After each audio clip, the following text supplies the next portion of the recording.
Hi, and welcome to Curious Conversations, the podcast where curiosity meets connection. Thanks for joining as we discuss captivating stories and ideas and engage in thought-provoking conversations with experts, enthusiasts, and everyday people.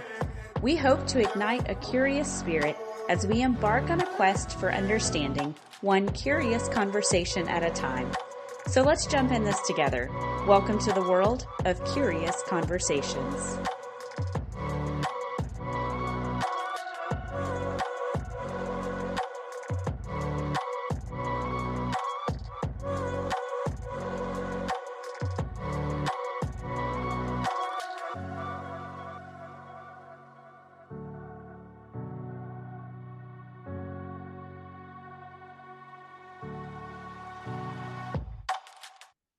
Hello, and welcome to Curious Conversations. We are your hosts, Carly and Mandy, and today we are sharing an interview with Shane Townshend, who I happen to know. He is my fiance, and he grew up on a sailboat. So, Mandy, I've got to ask you out of the gate, have you spent much time on a boat? I think I know the answer, but Well, I still want to hear it. I can tell you I've never been on a sailboat. That sort Got of it? makes me nervous. Yeah, I have not been on a sailboat either. Um, but okay, when I was really young, my parents had friends who owned like a little speedboat or whatever. I'm no boat connoisseur. I can't tell you all the names. And I still have those memories and what it felt like and what it smelled like. And those are sweet memories. Now we've had a boat for a long time. At our house that was my in-laws, and when like my stepson was younger, we would take that out.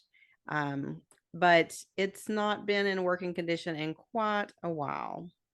Okay. Yeah. So did you take that out just for a stroll, fishing, tubing, skiing, anything like that? Yeah. So we used to take it out fishing. It's an older Okay. boat. It's literally my age. It's got a big 1975 sticker on it. So So cool though. yeah, yeah. It needs a little bit of upgrades. All right. Well, so I have not spent a lot of time on a boat. We owned a pontoon boat. And so, my kids kind of did some swimming, fishing, a little bit of pulling a tube behind it. Of course, it doesn't go super fast, but it was just a fun kind of weekend family thing. I have been deep sea fishing, so that was pretty cool. That was a definite intimidating experience to be so far out and not be able to see land and but it was fun.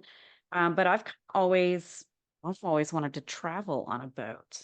And I'm assuming a sailboat, but I know there are other ones you could travel on. Okay, when you talk about deep sea fishing, that's terrifying to me. That's like I don't know, a trip to the dark side.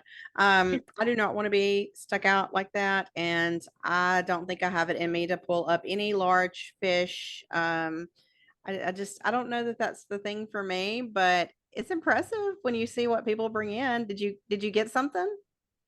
Yeah, I went with my dad, and we caught, I don't know what they were, regular fish. They were normal size. I've actually caught cooler things off of a fishing pier. I hooked a stingray one time. I saw someone catch a shark. So I mean, there were cooler experiences, but the deep sea thing, there wasn't anything super cool. But I definitely have watched those videos where people are pulling up things that they wish they wouldn't have pulled up. It's terrifying. Yeah. Well, okay, so I haven't been on a boat like a million times or anything, but I do have some boat stories that stand out when you asked me that. A couple in particular. One was many, many years ago when my stepson was still pretty young and we had taken the boat out. We were at the lake and for some reason it was assumed that I knew what I was doing with the boat. If you leave me alone, I do not. So like the boat's dropped off in the water. I'm there with my stepson, and my husband's going back up to park the truck, and that sucker just starts floating out. And I really had, I guess, no common sense at the time. Certainly not any training or anything of what to do. So it just starts floating and floating, and I'm basically hands up, like, I don't know what to do. I don't know what to do. And my stepson's panicking. So we start moving towards the dam because we dropped in that close. And I'm like, well, I guess we're gonna die because I have just shut down completely and didn't have that experience. So literally my husband has to go get somebody to take a boat and come over to us, climb in the boat and save the day. It was really embarrassing. That's one of my boat stories. Oh, bless it. So Yeah. I mean, I wouldn't know what to do, you Okay. know. Thank you. They even if you're lying, like, "Thank you." This was a long time ago, you know? Um, I remember being a kid and my dad would let me, sit in his lap and steer his little boat, speedboat, bass boat, whatever it was he had, I don't know. yeah. Um but he told me one time, he said, "All right, now start hitting the brake for me." I looked for a brake. They don't have them. I know that now. But I looked for a brake for a good amount of time. Yeah, that hindsight'll make a fool out of you. That's right. Really That's right. embarrassing. Another time, this one's not on me, or maybe it is, for naivety's sake, but I had when I was 16, I had a boyfriend who's a little bit older, and he was notorious for bluffing. We're gonna leave it on that word. So we're out, a group of friends. He promises us a boat trip, for the day, and we get to out here to the docks again at the same lake. It was just a different part. And we see him go approach this guy. They're nodding, they're talking, and he's like, "Come on." So we all, there was like us and another couple. So we all go get on this boat and we spent a good while out there. The guy goes down inside the boat and we're just up there checking it out, enjoying the ride. And I don't think he knew him at all. I think he literally, the guy never talked to us. He never talked to him on the boat. I think he went up to a stranger and said, "Can you do me a solid? Like, I've promised these guys." Yeah, that was the kind of guy he was. So I don't think he knew him. And we got a little boat Oh, ride.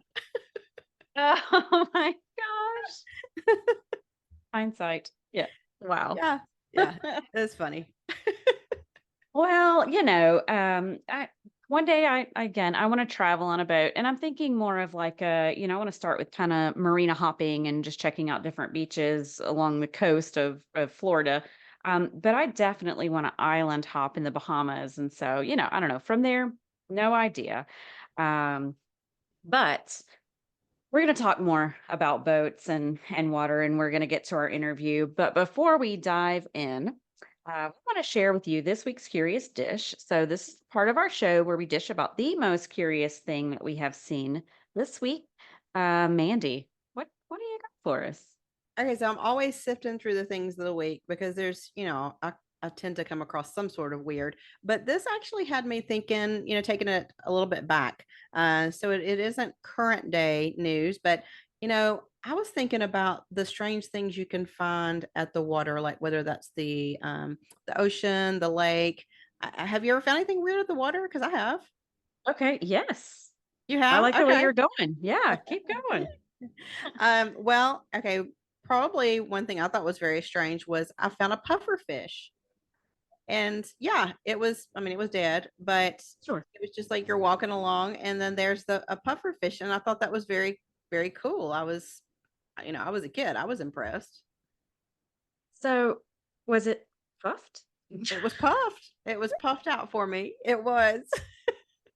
I would have wanted to keep that so bad. I know, I think it was a bit smelly. Okay. I'm notorious for keeping whatever I come across that I just want to hold that moment. I didn't keep that. I have caught a lot of things that did come home smelling pretty bad that I had to get rid of. I think I mentioned before I found a coconut along the beach, but my mom for years had a shirt that she found at the lake that was like her shirt. Well, years later, I found a shirt on vacation. And so then that was my shirt. It made me think of that. But anyway, it Oh, just sounds really trashy. All of it now. Dead things and old used shirts. That's what I have for you. okay, you know what? I'm gonna follow up. I'm gonna copycat you. Okay. I found a lot of things. It's amazing what you can find in the water, near the water. We found sunglasses and strange bottles, and you have all these cool things. But We did go on a vacation here recently and did a couple of beaches in Florida. Um, and I did find something, and I wasn't really sure what it was. It was almost like a rock instead of a shell. It was in the water, but just right at the where the waves crash in, and we were doing Mhm. some snorkeling, so I could see it. It was like a rock square, but it had a pattern on it, and it was very dark. And I was like, "Well, what is that pattern? That's got to be something." Looked it up, and it was actually part of a soft shell turtle shell. Aw.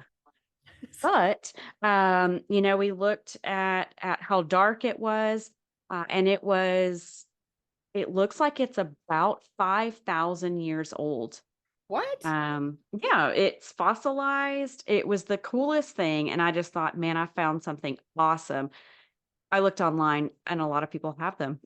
Apparently, they're Really? more common, I just thought, "Oh, I hit the jackpot. I got something really cool," but you can buy them on Etsy for 10 bucks. Okay, But yeah, that's it fossilized turtle shell. that's where, online stuff just sucks because it ruins it for you. It's like the whole buzzkill and you're Yes. excited about that. You shouldn't have even told me that end because I was impressed. I'm like, I've got used clothes and you've got like some ancient shell. Yeah, I thought it was much cooler till I looked it up, and then I was like, "Well, Um, that's still the only one I have," so yeah. Yeah. No, I love it. That's very cool. Well, back to boating in general. I thought before we jumped into our interview, I'd share some basic pros and cons about living on a boat. And you tell me if they speak to your adventurous side, or does that kind of confirm maybe a distaste for boat living? I mean, has that ever been a consideration for you? Oh, let me go live on a boat and travel for a year. No. Let me just stop you right there. I No, knew that. ma'am. I know you. I knew that was probably the case. I will wave to you from the shore. How about that? I'll have dinner Well, you're not ready. even gonna come see me on my boat. Well, there are some cons to it. There's storage space in one, and um, constant motion would be another one. A lot of people get sick on boats. So Yeah.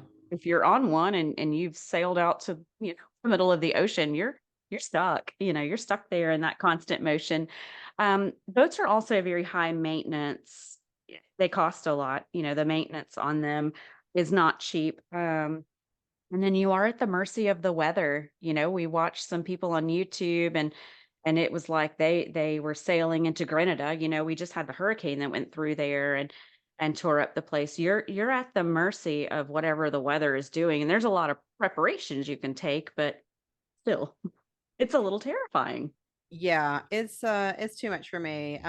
Go ask my husband. He'll be on board, no pun intended. I Yeah. really am such a land person. I like my feet planted on the land. In fact, if I ever feel kind of overwhelmed and just need a minute, I have to take my shoes off and go stand in the grass. And Yep. so no, I don't have that wateriness and I don't have any airiness. Like I don't want to be up in the air. I really am I'm a grounded person, Carly. I love it. I love it. Okay, so let's talk about some of those pros. Okay. You do have constant adventure. There's always something you can get into, but I feel it's that way on land too. You can always Mhm. find some adventure, but there's some things you can do on a boat that looks a little different if you're trying to do it by land.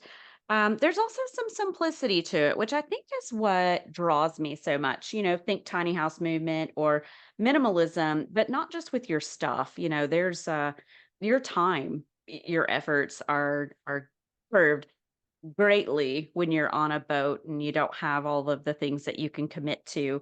I feel like there's some peace in that part of it. Day-to-day expenses, once your boat's purchased, your day-to-day expenses, your cost of living drops, especially if you've got a sailboat and solar panels and things like that. And I think some of those things draw me. And I think that's what is makes it okay for me to look at those cons and go, okay, I could probably get past some of those things. Yeah, well, I know you're open to a lot of different kinds of living and adventures, and I like to think I'm adventuresome, but it's still sort of in a box. It's in the Mandy box. It's on land. Yeah, it's adventures on land. Yes, Grounded adventures. That's that's that's what I'm gonna that's call it. it. Ah, well, as we mentioned, today we will be listening to an interview, and this is with Shane Townshend. He talks about his experiences growing up on a sailboat. Um, his experience was not really a glamorous one, though. He was from a childhood of extreme poverty. It did provide him with a lot of wisdom, and he was really able to take that and make sense of it more as an adult. But still has some incredible insight, has some incredible perspective, and I'm sure he's going to leave our listeners feeling blessed. So, without further ado, I think we jump right into the interview. So, Shane, thanks for coming on and speaking with us today. I know like our topic is a pretty vulnerable thing to share. And so I'm just really grateful that you're willing to kind of open up and do that with us here. Thanks for having me. I appreciate your time and giving me the opportunity to talk about it. Absolutely. So now we titled this episode "Growing Up Nautical," but you actually moved a lot as a child, correct? Yeah, I moved 40 something times by the time I bought my own house when I was 20. Yeah, that is that's a lot. I lived in the same house, and when I got married in my young 20s, I bought that home for my parents. So I'm not familiar with that aspect, but I think you probably have learned a lot more, about change and accepting that and um, making something out of difficult situations just by living in that way. You probably have very different aspects about life that I do. Yeah, as a kid, it was definitely, there was some desire for other versions of life, but as an adult looking back on it, there was a whole lot learned about life because of it, so I wouldn't change any of it now. Yeah, I feel like, I know you, obviously, and you have a sense of adventure, and you can kind of navigate between situations very easily. Do you feel like having to do that as a child has now provided you with what you need to accept things that pop up in life, and maybe it would be so life changing that it would be hard for someone to swallow? You're able to kind of go with the flow. Yeah, 100%. You absolutely get used to that kind of change and stuff growing up. I mean, we're a whole lot more pliable as children, so you get used to that consistently changing environment. So as an adult, it's really easy to go from one situation to the other, or what would be a very stressful, hectic, panicking situation for a lot of people. I can just navigate through it and think about what I need to do. So I definitely benefit from the experiences I had as a child. Yeah, I didn't have a whole lot of change, and my circumstances kind of stayed the same. And so now, as an adult, if you change something major in my life, I kind of flop around for a little bit. So I do appreciate having you in my life. You are calm, and you move at the same pace and think things through. And so I think you've balanced me out in that aspect of, hey, it's okay. A little change has never hurt anybody. I do kind of want to pull back to our topic at hand, and I'd like to start off by asking you about your perspective as a child of living on a sailboat. Okay, so it was. Let me start by saying that living on a boat, I've talked with people about it, and there's always that perspective.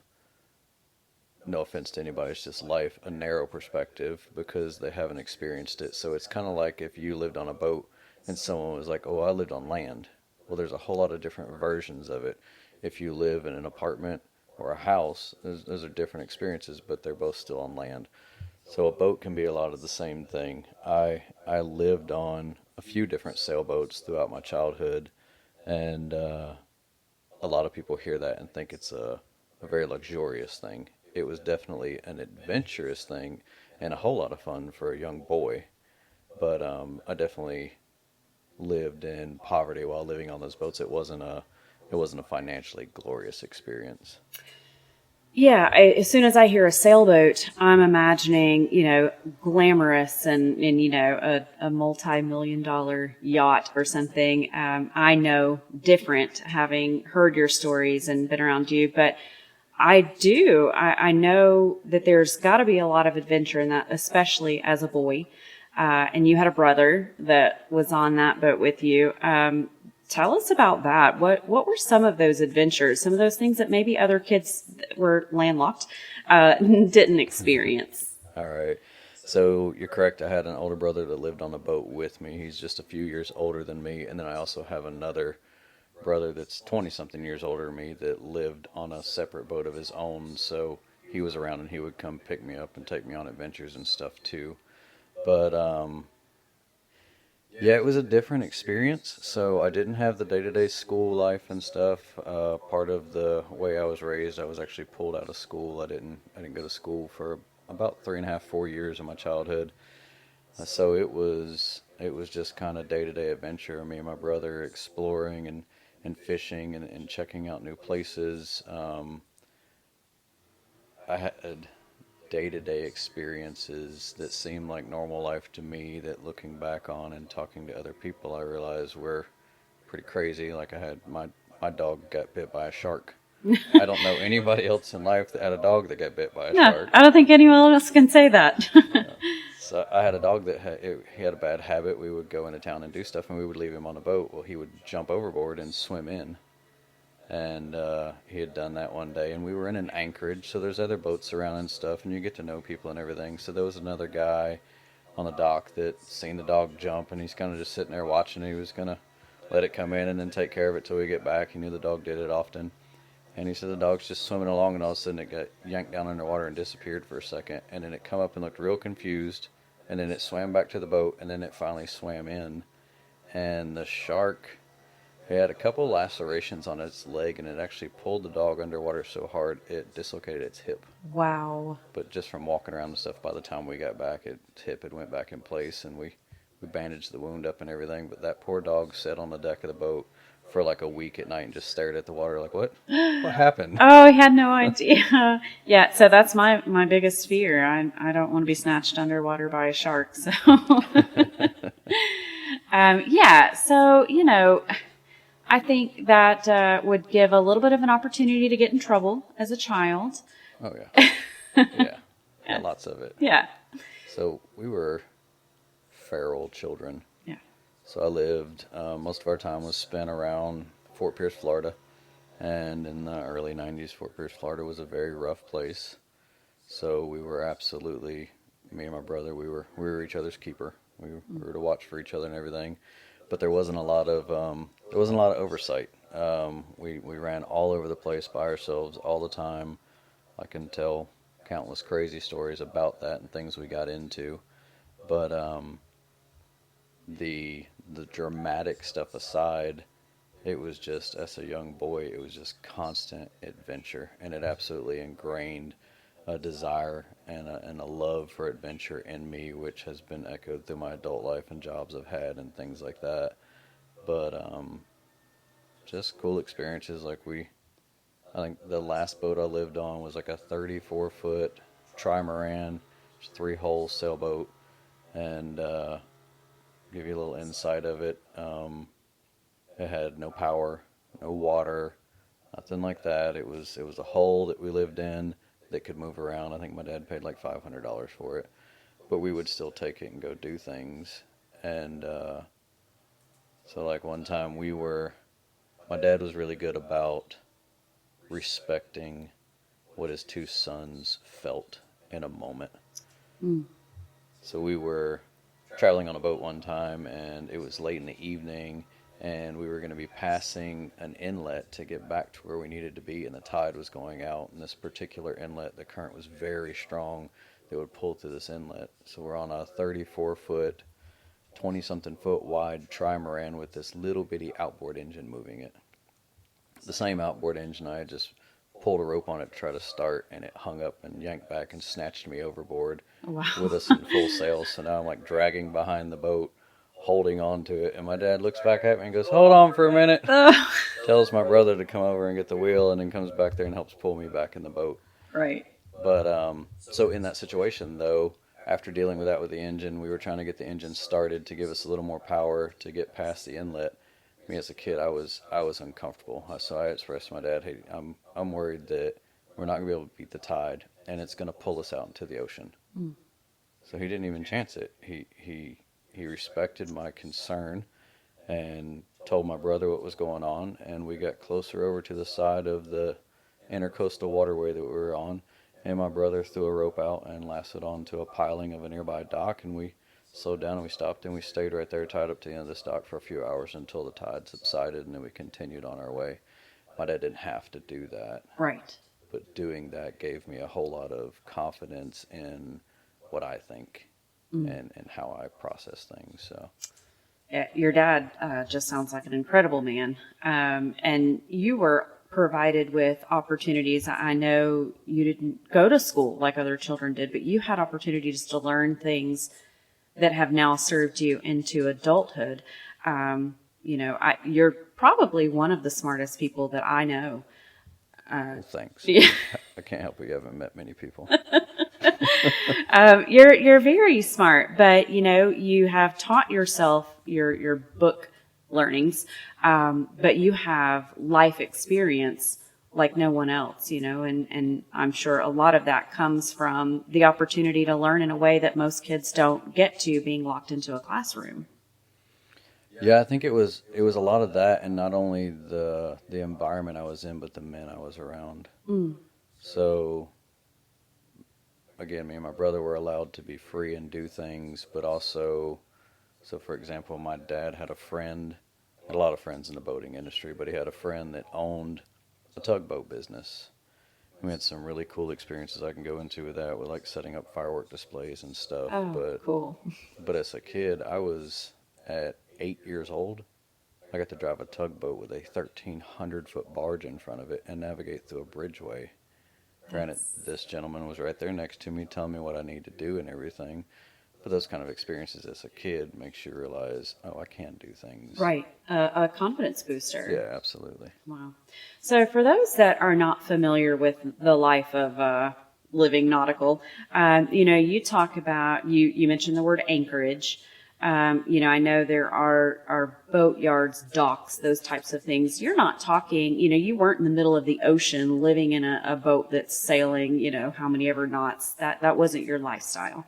No, let me try to do a better job of painting that picture. So there were times that we were in boat yards, and there were times that we were in anchorages, and there was times that we were sailing and traveling a little bit. Um, Most of my time as a child on a boat, because it was in an impoverished environment, most of it was at an anchorage or in a boatyard. So at an anchorage, you see them on TV and stuff. For people that don't know a whole lot about them, you either have your own anchor that you're putting down, and you're in a protected area that it is okay in that municipality, or however you want to put it, for boats to anchor there. Or it's an area, in our case, where it was a free anchorage that was set up by the city, and there were moorings, which were permanent large devices on the bottom that you just come up and tie your rope to. So we were in one of those kind of anchorages, which is nice when hurricanes come and stuff, because those things don't move like an anchor does. Awesome. Yeah, right. But in that environment, you have a dinghy, a smaller boat that you go back and forth to. So you have a pier. So we would leave the boat and come in, tie up to the dock, the pier, and then from there there's a parking lot. And if you had a vehicle or anything, in our case we did, and we had bikes, they were chained up there. We could go do our day-to-day life and the things we needed to do, and your boat just sits there and your dinghy just sits there, which also seems strange to a lot of people. You kind of expect people to steal stuff like that. Right. I will say that the marine environment is very different. People really watch out for each other. It's a little bit different world. It's kind of a camaraderie like you see between motorcyclists on the road that always wave at each other and stuff like that. Yeah. Well, you and I watch shows, YouTube channels and such, and you do see that camaraderie. You do see where, everyone will pull together if someone is having an issue. And I think that's fantastic. You've got people watching out for you. So, especially, you, your brother as children, um, I would imagine you kind of felt safe. You didn't have a feeling of, I might be in trouble or danger. It wasn't a recurring theme throughout your childhood, correct? There was definitely some danger involved, but it didn't really have to do with a boat. It just had to do with the environment we lived Mm, in. okay. But even in that, and maybe learned from being on a boat, it always felt like there was a path away from it. There was a path out of it. So it never felt like trapping or anything like that. But yeah, Yeah. Well, so you said, mostly Anchorage, Boatyard, kind of that area. You had a small boat. It's called a dinghy, and that's what gets you to shore. So if someone took that dinghy to get to shore, whoever was on the boat, they're stuck on the boat, right? they were on the boat. So when I was a kid, much younger, my parents got divorced early on, but early on in my life, I lived on a boat with my dad, my mom, two of my brothers, and my little sister. And I would remember that my mom would get off work in the evenings, and we were in the same Anchorage, and there's a really nice park there and everything. So she would come to this park, and she had this loud whistle she would do because people didn't have cell phones back then. Right. And my dad would hear it, and he would get in a dinghy and he'd go in and pick her up. So it's I think it creates an environment where you have to depend on and work with one another a Mm. lot more than our day-to-day life does nowadays.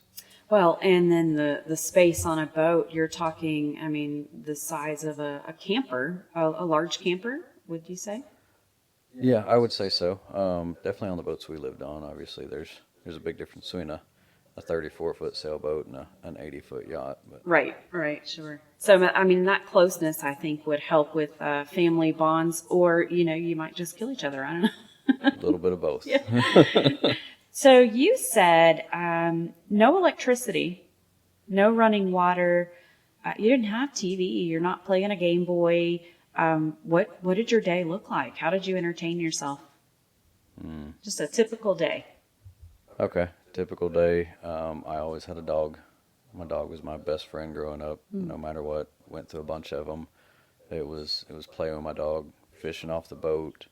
Um, Simple stuff too, like having a weight tied to a rope, and I would throw it out in the water and drag it along, and you could feel the texture of the bottom of the ocean Wow. vibrate through the rope, and just trying to imagine that. Or I don't even remember where it came from, but me and my brother got our hands on some big pieces of cork one time, and we carved them into the shape of sailboats, and we used fishing line and sinkers for anchors, and we would get in the water up to like our shoulders and made this whole anchorage of boats. And just imagination. Yeah. If I really had to boil it down to it, it was imagination and adventure. Yeah, I'd say that is probably lacking these days, is we don't have to have as much imagination. There's so much that's being fed to us. Um, that sounds fantastic. Well, so, it wasn't typical. You weren't living a typical life. When did you realize, like, oh, my life is much different than other kids? So I've always didn't realize it as a kid, but I've always been a thinker. I've always kind of thought deeply about things. So even as a little kid, I used to sit on the deck of our $500 sailboat with no power and no water and look at the multi-million-dollar homes right across from us on the water, or the beautiful restaurant that had live music every night, which, by the way, was pretty fantastic to just hang out there and listen to live music at night and watch the lights on the water and everything. Oh, yeah, that sounds great. But to be surrounded by people that's lives are clearly very different than mine, and I used to sit there and think, why is their life different than mine? And not in a woe me kind of way, but I want to understand what is the key factor that makes all these people's lives so different than mine. As an adult, I've come to the conclusion it's really just the way you think. Mm. But as a kid, all the moving I did and stuff, I used to wish I grew up in a small town and never went anywhere. Wow. Yeah. As an adult, that sounds like prison. Sure.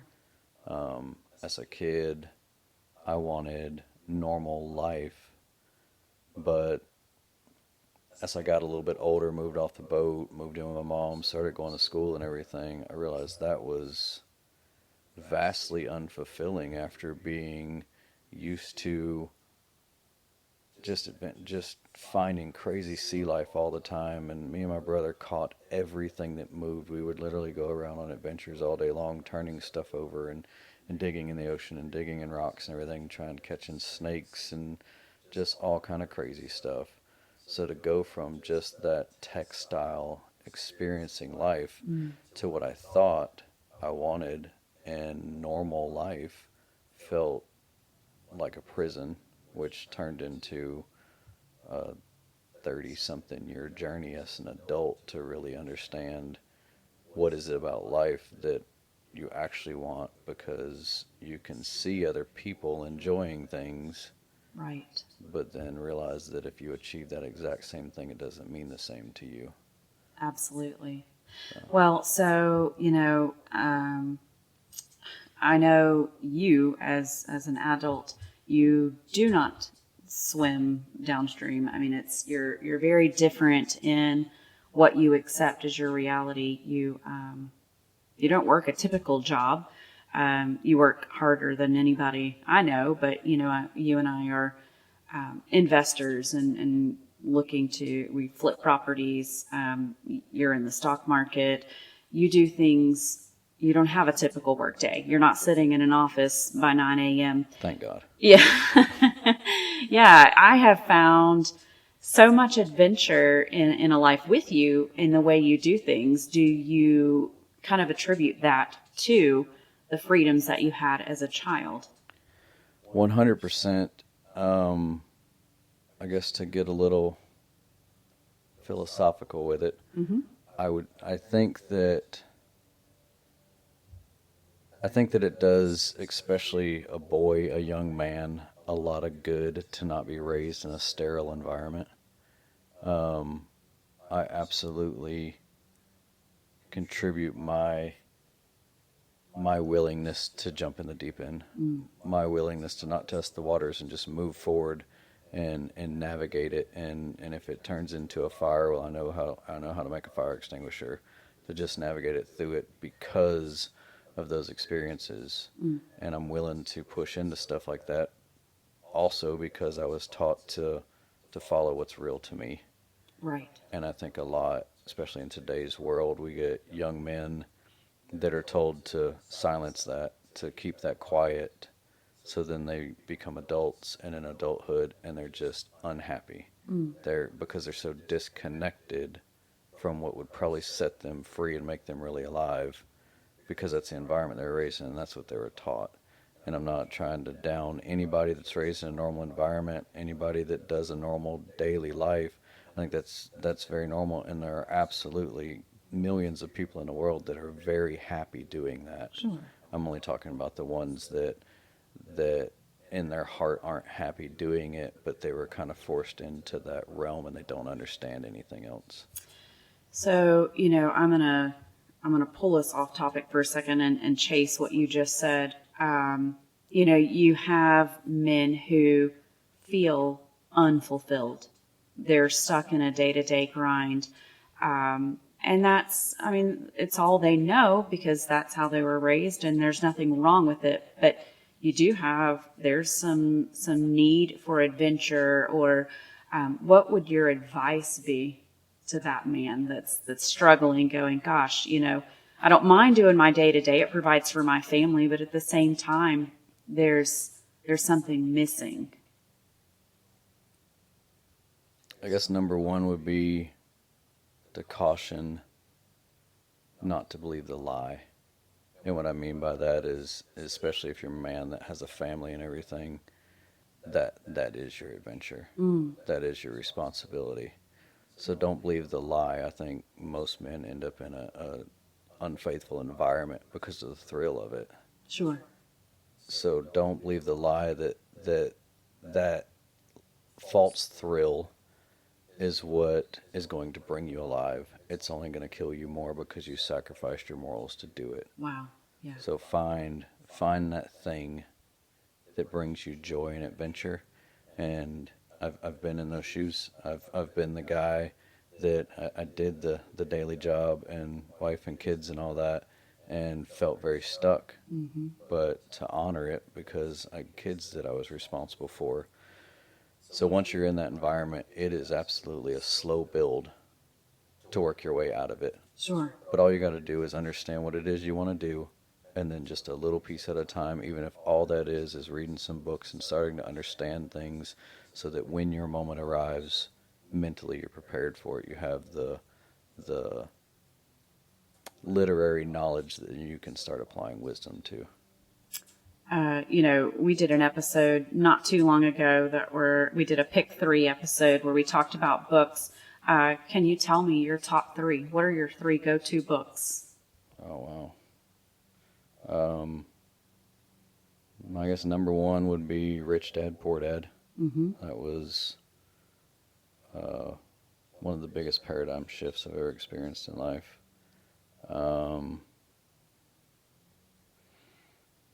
I know I'm asking you to narrow it down to just you 3, are. but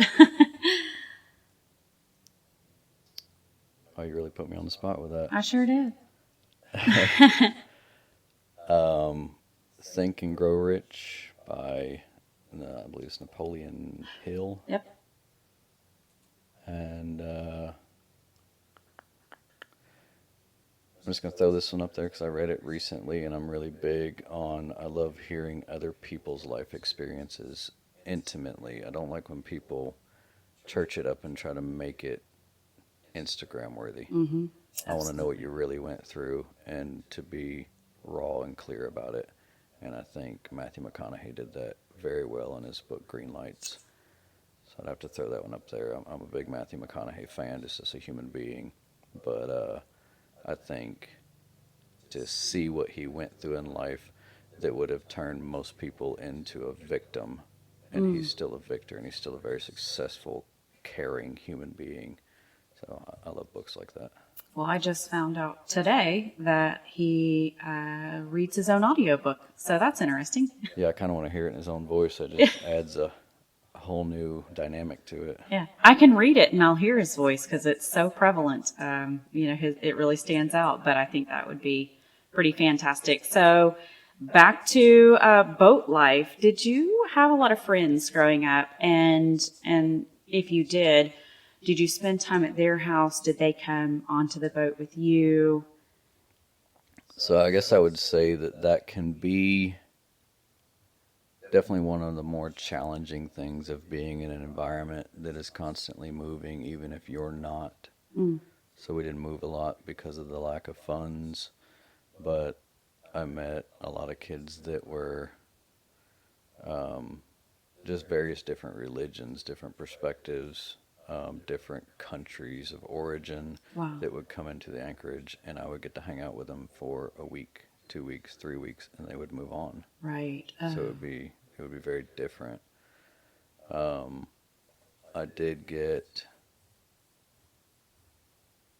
had a couple friends that were like marinas and stuff. I had a marina that we went to, and I ended up becoming friends with a kid named Jacob. His dad owned the marina, so he was around all the time. It didn't change, and I lived in that marina.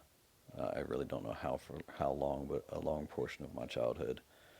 So yeah, I got to hang out with him and stuff, and there was definitely, as I got older, some experiences of going to stay. I remember the first time I went to stay in somebody else's house, and it was the first time I can remember being off a boat, and I had lived not just on a boat at this point in my life, but definitely in a poor environment that seemed very normal to me. So I went and stayed with this friend of mine, and I remember laying in bed at his house at night, and he had central heat and air, and the air kicked on. And it was just, I wasn't even used to having air conditioning. Right. You don't have air conditioning on the boat. You open the hatch, and the boat always swings and points in the direction of the wind, so you get a little bit of airflow.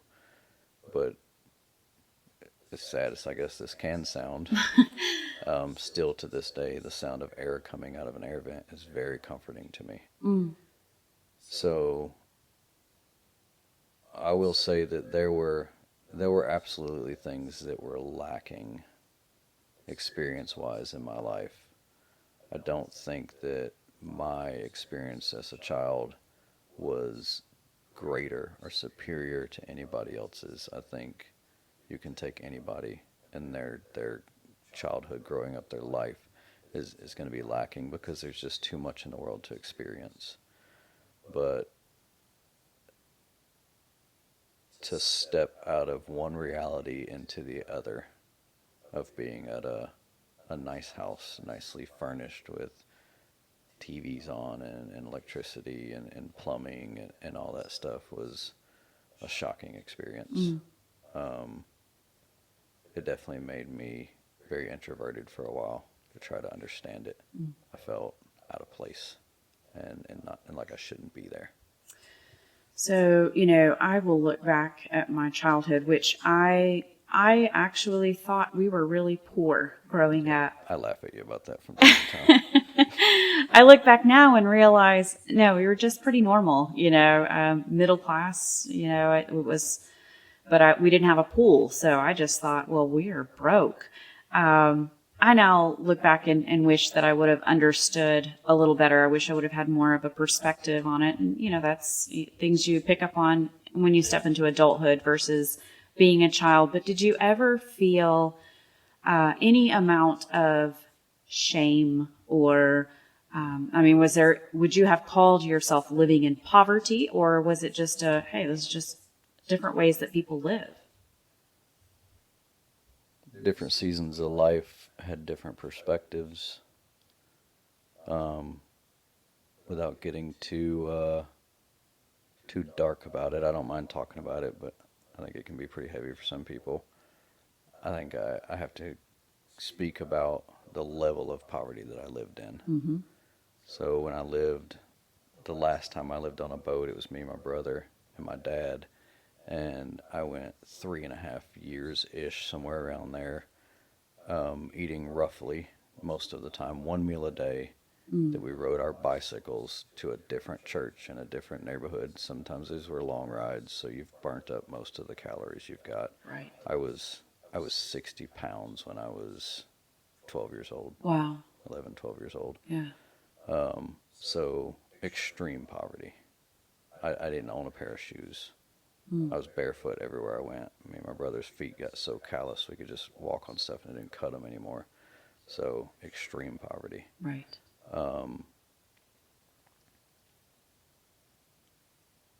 Yeah, I would say it's probably impossible to grow up in that perspective and then see not even luxury, but just normal life where you have air conditioning, shoes and stuff. Right. Fourth grade was one of the worst experiences of my entire life. I went to school while being in that. It was one of the last times I went to school for years. But just being picked on, and like I wore water shoes. It was the only shoes I had, the ones you swim in. Right. I got picked on for that. Drank buttermilk and ate bread for lunch. It was all I had. So, yeah, you can't, to say that doesn't affect you, to say there isn't some shame attached to that would be impossible. Sure.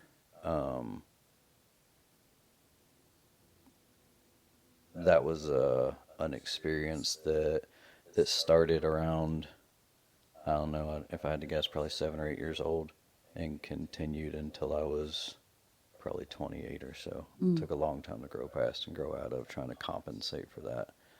And I'm a pretty confident person. I think I'm a confident person. I think I'm a pretty competent person. Yeah.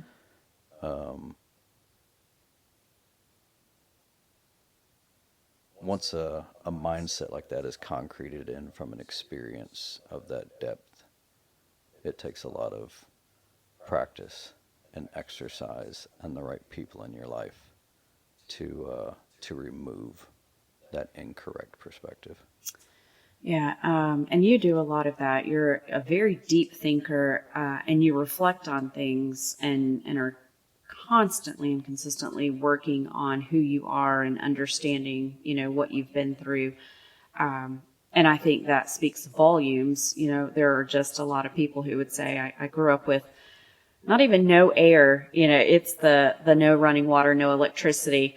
That is shocking and not most of our experiences. And so you do well to go through life and not have that victim mentality, but rather okay, that was my experience. What can I learn from that? What would you say were probably your greatest takeaways as an adult as you look back and reflect on your life and your parents and how they raised you and the experiences that you had? What are some of the takeaways that you pull from that and draw from that in those moments of reflection? You need way less than you think you do to be happy. And it's actually the adverse of that. Sometimes you end up having too much to make yourself happy, and all you do is bury yourself.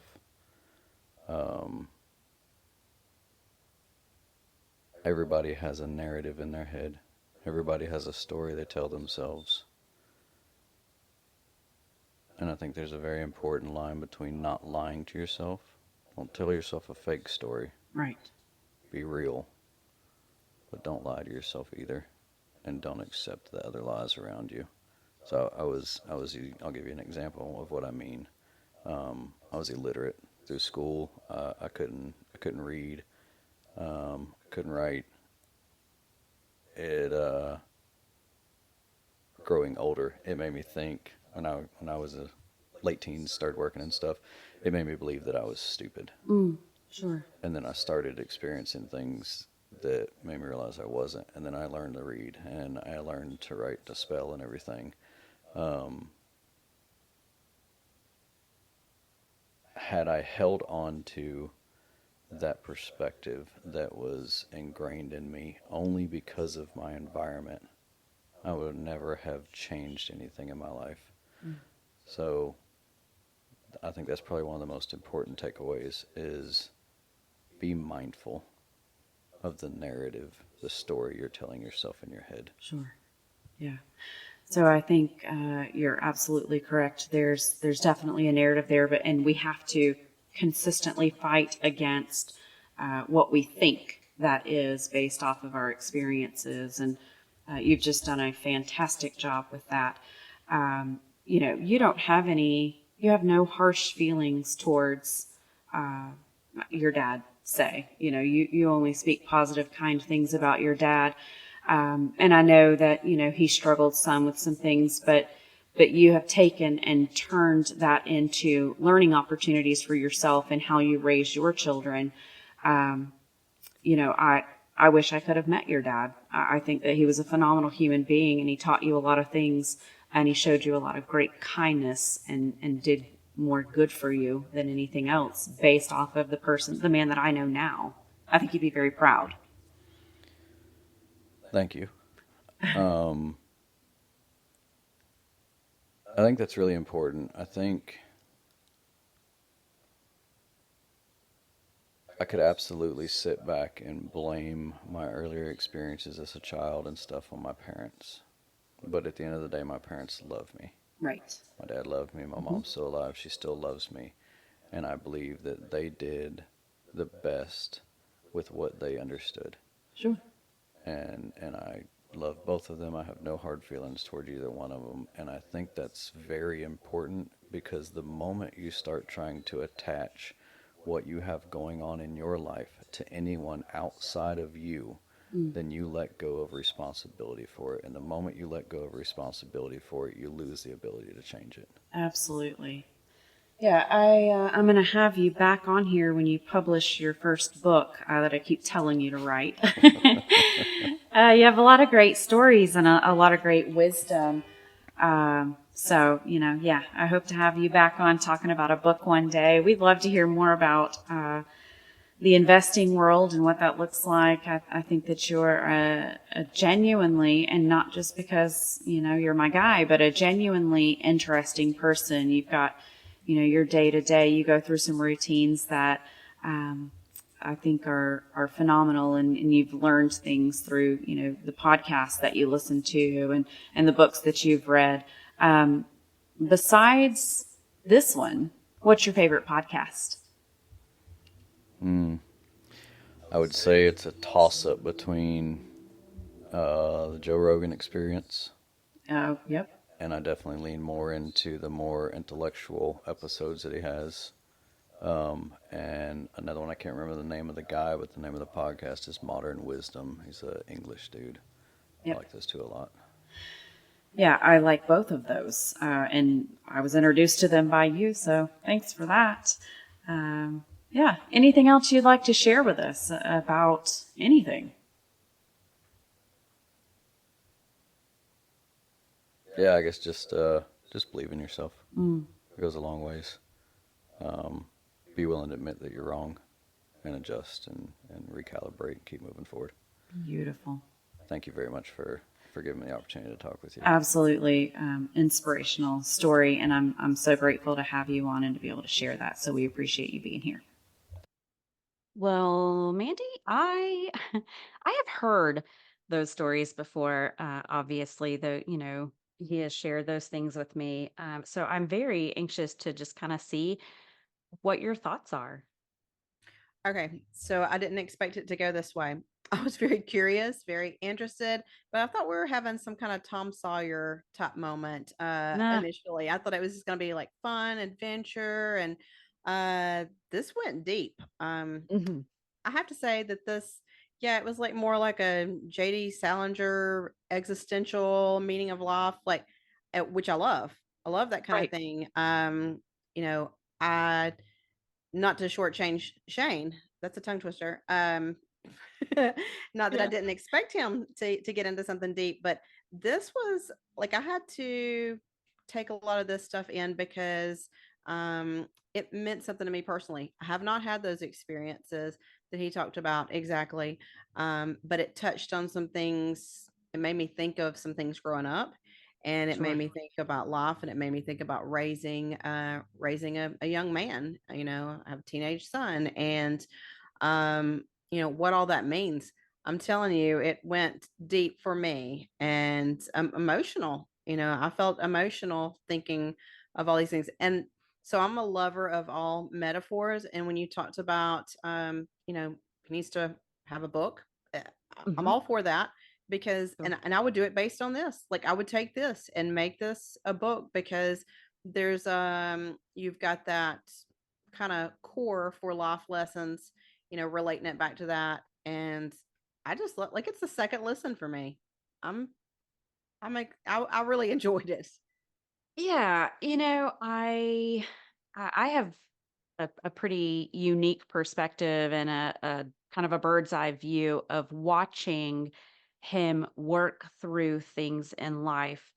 That has been it's really beautiful, his perspective and where the depth of his character because of his experiences and what he has done with that.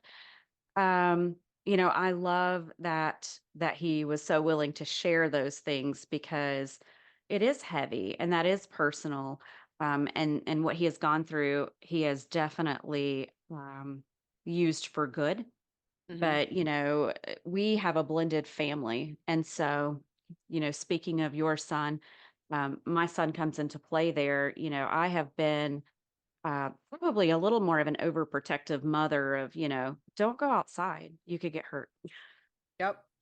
So to hear him talk about the adventures and the experiences, that was something, when he came into my life, my son who is now an adult, was not. He was a teenage boy. And, it was a weird time in his life where he's just kind of coming into being his own person and trying to learn to be a man. And I told him, you should go have an adventure. And I don't know what that looks like for you. I think that looks different for every boy out there. But I think it's important to feel that freedom. I don't ever want, to scare my children into not being adventurous or not going and having their own experiences that they then take into adulthood and learn from and grow from. Yeah. Do you feel like because this, like I said, it struck me on several I don't know, it struck several chords, but do you feel like though, he talked about a matter of money and growing up in a certain way. Do you feel like that way of living sort of lends itself to adventure because things are not so laid out for you, boxed in?